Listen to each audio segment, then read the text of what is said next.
بسم اللہ الرحمن الرحیم۔ ایک ماہی گیر دریا کے کنارے پریشانی کی حالت میں بیٹھا تھا۔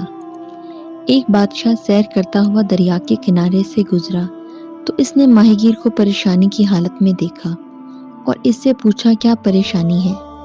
ماہی گیر نے کہا کہ بادشاہ سلامت 10 دن سے مچھلی کے شکار کے لیے دریا پر آتا ہوں، مگر میرے جال میں ایک مچھلی بھی نہیں آئی۔ بادشاہ نے ماہی گیر سے کہا کہ تم دریا میں اپنا جال ڈالو، دریا سے جو چیز بھی برآمد ہوگی تو اس چیز کو میں خرید لوں گا اور بدلے میں تجھے 1000 درہم دوں گا۔ ماہی گیر نے دریا میں جال ڈالا تو اسے جال وزنی محسوس ہوا۔ جب اس نے جال باہر نکالا تو ایک صندوق برآمد ہوا۔ بادشاہ نے بغیر صندوق کو کھولے ماہی گیر کو 1000 درہم دے دیا اور اپنے غلام سے کہا کہ صندوق کو دربار میں منتقل کر دو۔ بادشاہ نے جب صندوق کھولا تو اس میں ایک عورت کی لاش تھی جس کے ٹکڑے کیے گئے تھے اور اس کے چہرے کی پہچان بھی نہیں ہو سکتی تھی۔ بادشاہ کو بہت افسوس ہوا اور اس نے سوچا کہ میری رعایا کی عورت کے ساتھ اتنا ظلم کس نے کیا ہوگا۔ بادشاہ نے وزیر کو حکم دیا کہ 3 دن کے اندر اندر اس عورت کے قاتل کو میرے سامنے پیش کرو ورنہ تجھے سولی پر لٹکا دوں گا۔ وزیر کی جان پر بن گئی اور وہ فوراً اس جگہ پر گیا جہاں سے صندوق برآمد ہوا تھا۔ وزیر نے دریا کے بہاؤ سے اندازہ لگانے کی کوشش کی کہ صندوق کس جگہ سے آیا ہوگا۔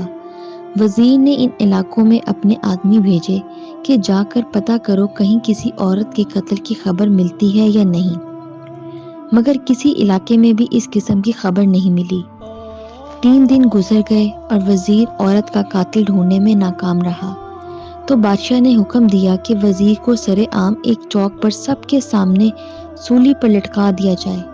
شہر میں اعلان کرایا گیا کہ فلاں وقت میں وزیر کو سولی پر لٹکایا جائے گا۔ جب وزیر کو سولی پر لٹکایا جانے لگا تو لوگوں میں سے ایک بوڑھا شخص آگے بڑھا اور کہا کہ مجھے سولی پر لٹکا دیا جائے کیونکہ میں ہی اصل مجرم ہوں۔ بادشاہ نے بوڑھے آدمی سے پوچھا تم کون ہو؟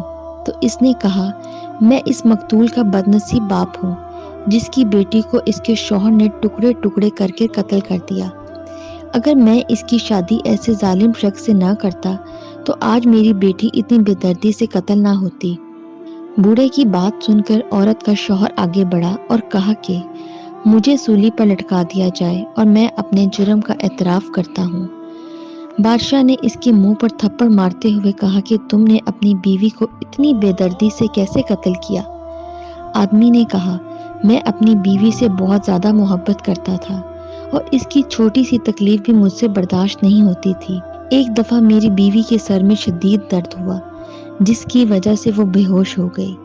میں اپنی بیوی کو ایک حکیم کے پاس لے گیا تو حکیم نے کہا کہ آپ کی بیوی کا علاج موجود ہے مگر اس کے لیے تجھے محنت کرنا پڑے گی۔ یہاں سے دور ایک پہاڑ ہے جس کی چوٹی پر ایک نایاب قسم کا سیب پایا جاتا ہے، تم نے وہاں سے 3 سیب توڑ کر لانے ہیں۔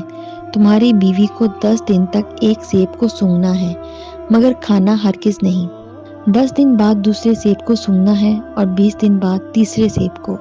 یوں 1 مہینے بعد تمہاری بیوی مکمل صحت یاب ہو جائے گی۔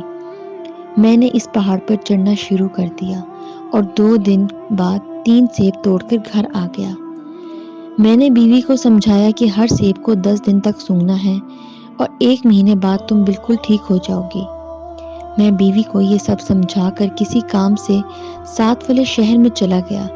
میں جب شام کو گھر واپس آ رہا تھا تو نوجوان کے ہاتھ میں وہی نایاب سیب دیکھا۔